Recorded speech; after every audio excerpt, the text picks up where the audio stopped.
Callum, Livingston tomorrow night. Let's go back a week. You said after the Falkirk game it was kind of an episode of how not to lose a game of football that you played in. How do you feel about it now? Yeah, probably much the same. I think you strip it back. We had some good chances as well, but I think it's just little things in games. We need to do better to actually try and win the game. Football's not this perfect game where you have to play this wonderful football all the time. Sometimes the little things in games are so important, and probably do that. We spoke to the players about it. It's one of those. Now, if it was a game where we got dominated, we got battered, but we didn't. We're looking back on it. Sometimes you're that disappointed with the result. Probably flip side, I knew how hard the league start was. We've obviously got Falkirk who just come up. We've got Livingston who have just come down from the Premier League, and then we've got Aberdeen, which is a great thing for us, but it's a difficult start. So I knew how important that game was. Okay. Livingston have had a different start to the season, but kind of opposite to Queen's Park in that they didn't make the last 16 of the Premier Sports Cup, but got off to a winning start. Does that tell you anything ahead? Not really. I watched them twice. I've actually went to see them live twice. So a typical Davy team. They work unbelievably hard. They've got a good experience to the team. So they're going to be really tough opposition. They know how to win games of football. I think that was evident with the games I went to see. We know it's going to be a battle, it's going to be a fight. We need to make sure we do the other side of the game first and foremost, make sure we're ready for it, make sure we're prepared. They can play 2 or 3 different ways, so they've got some quality players in there. Stephen Kelly, fantastic player, so they've got a lot of good players in there, so we need to make sure we're ready for them. Yeah. Would it be fair to say that they've kept a good core of experienced players that have been in the Premiership? I think they've kept a decent amount. I think it's always difficult when you go down. Who do you keep? He's obviously kept ones that are hungry.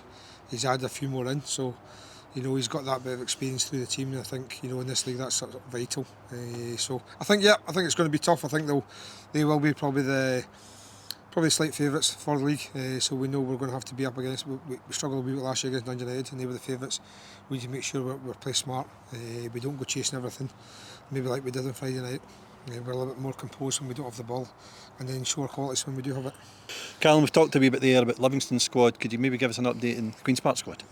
Yeah, I think obviously Nico came in on Friday there. I think it was a big ask for him. He hadn't trained, so we're just monitoring his fitness just now and his levels. I think it was probably unfair for me to put him in there, but I had to. So again, we'll just need to assess him and just look at it. We've got some young players there, some really young ones on the bench who may get an opportunity. So again, that's what the club is, a progressive club that way. So we need to make sure we give them opportunities to play, and they need to step up. I think it's a big league. I talked about the experience, so they need to step up and prove their worth. And if they get opportunities to make sure that they're telling me that they should be involved. So yeah, it's a big period for them. And we obviously, hopefully, Tiz will be back within the week. So good news on that front. The club's still working on getting more players in?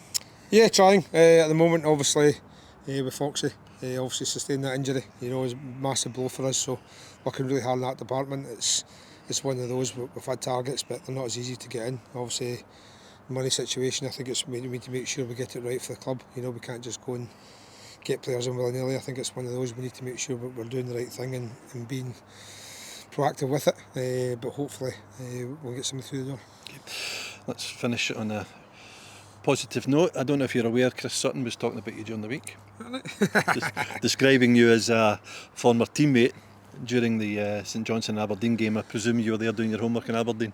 Yeah, I was obviously, and obviously Jeff was getting the stand named after him. Obviously, I've been at St Johnstone for years. Started my career there when he was the chairman. So just thought it's just paying my sort of respects to what he's actually done for the city of Perth. And St Johnstone. So I thought I'd go up there, obviously double as well. Obviously watching Aberdeen play. So Chris Sutton, big City was at Blackburn. I think you said, did I play for Celtic? That's how sheltered you are. So I think really, I was down there with City, and big character, strong character, and somebody who you had to get to know. Good stuff. Thanks for that. Cheers.